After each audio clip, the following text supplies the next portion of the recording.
시간에는 대구 열방교회 박세윤 목사님께서 말씀 전해주시겠습니다. 은혜의 시간 되시기 바랍니다. 미국의 최남단 키웨스트라는 아주 아름다운 마을이 있습니다. 내려다 보이는 바다에는 아름다운 섬들이 있고 그 섬들에는 길고 짧은 다리가 연결되어 그 야경이 실로 환상적입니다. 물은 그렇게도 맑고 수천 개의 요트들이 그림같이 떠있는 아름다운 마을. 이 키웨스트는 풍광이 아름다워서도 유명하지만 작가 해밍웨이의 집이 있어서 더 유명합니다. 해밍웨이의 집은 바다가 내려다 보이는 2층 집인데 그는 2층 서재에서 그 유명한 노인과 바다라는 작품을 집필했습니다. 그는 노인과 바다라는 소설을 통해서 일약 세계적인 문호가 되었고 노벨 문학상까지 받게 되었습니다.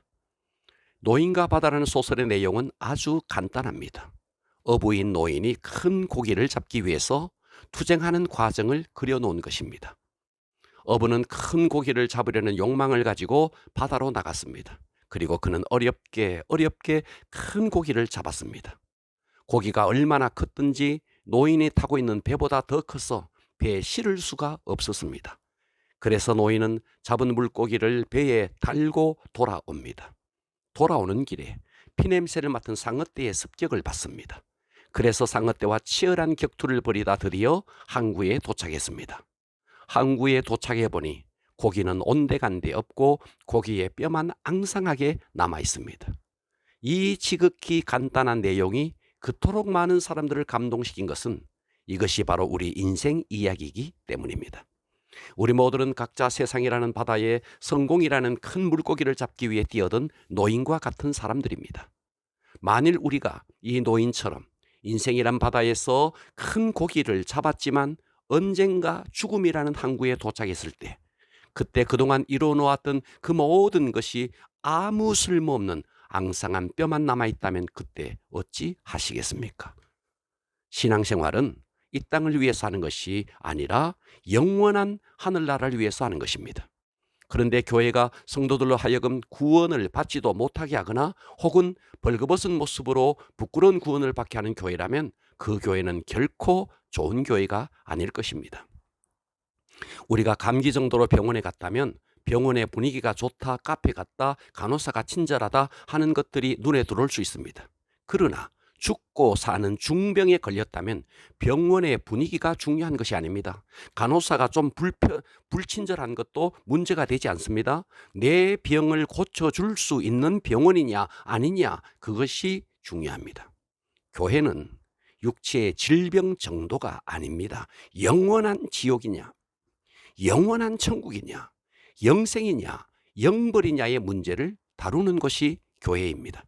그러므로 교회 선택은 너무나 중요합니다. 우리가 선택해야 할 교회는 어떤 교회여야 할까요?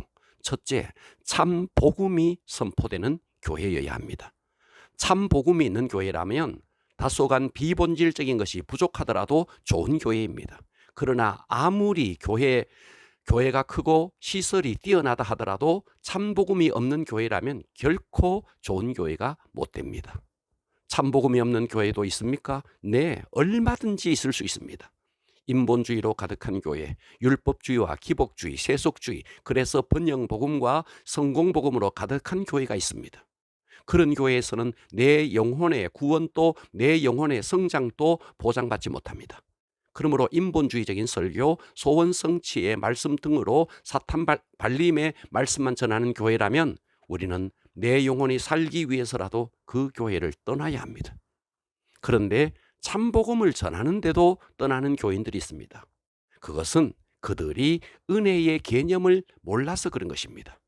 요한복음 6장 66절 그때부터 그의 제자들 중에서 많은 사람들이 떠나가고 다시 그와 함께 다니지 아니하더라. 예수님의 제자 중에서도 많은 사람들이 예수님을 떠났습니다.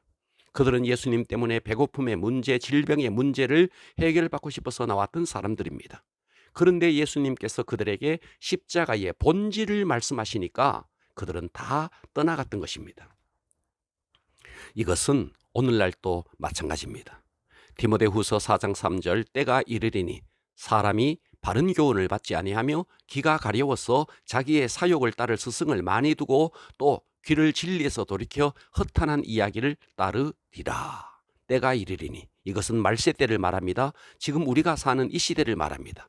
사람들이 바른 교훈을 받지 아니하며 사람들이 예수 그리스도로 말미암는 참된 복음을 받지 아니하며 귀가 가려워서 가려운 귀를 즐겁게 해주는 말을 들으려고 자기의 사욕을 따를 스승을 많이 두고 자기의 욕심에 맞추어 설교해주는 설교자를 둔다는 말입니다. 그래서 진리에서 떠나 허탄한 이야기, 쓸데없는 이야기에 귀를 기울인다는 것입니다. 오늘날 너무나 많은 성도들이 자기의 귀를 즐겁게 해주고 자기의 욕심을 채워줄 설교를 찾아다닙니다. 우리는 참된 복음이 선포되는 교회를 찾아야 합니다. 참된 복음이 선포되는 교회를 찾았다면 비본질적인 것은 좀 부족하더라도 뼈를 묻는 심령으로 충성해야 합니다. 우리가 선택해야 할 교회, 어떤 교회여야 할까요? 둘째, 성령의 역사를 인정하는 성경적인 교회여야 합니다. 예를 든다면 교회가 WCC를 지지하는 교회도 있고 반대하는 교회도 있습니다. 보십시오. WCC는 세계 교회 연합이지만 실상은 세계 종교 연합입니다. 왜냐하면 WCC는 천주교도 불교도 심지어 무속도 인정합니다. 그러므로 WCC는 명백한 종교 다원주의입니다.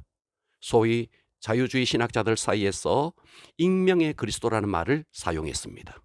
익명의 그리스도란 예수님 한 분밖에 중보자가 없다고 말하는 것은 불공평하다는 주장입니다.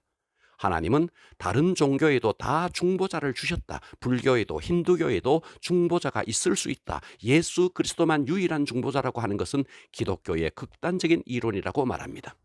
그래서 자유주의 신학자들은 하나님은 모든 종교에 나름대로의 구원의 길을 허락하셨으므로 모든 종교가 평화롭게 공존해야 한다. 그러므로 선교나 전도는 과거 침략했던 제국주의적 근성이라고 말합니다.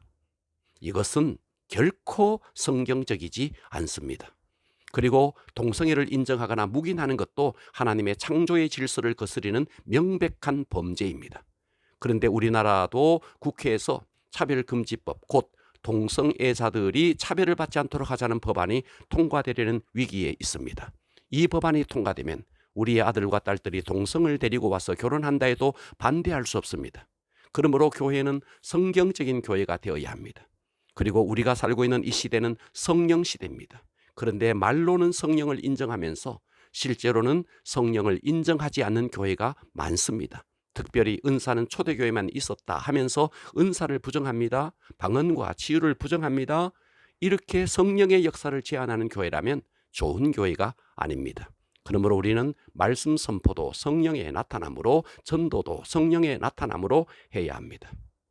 여러분 모두 참 복음이 선포되고 성경적이며 성령의 역사를 인정하는 교회를 통해서 영적으로 성숙할 수 있기를 주님의 이름으로 축원합니다.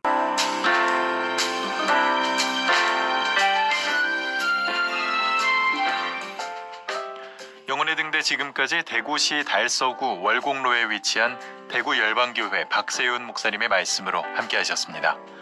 이 시간 방송 들으시고 신앙생활에 도움받기 원하시는 분들은 대구 지역번호 053-636-4944번 대구 열방교회로 전화하시기 바랍니다.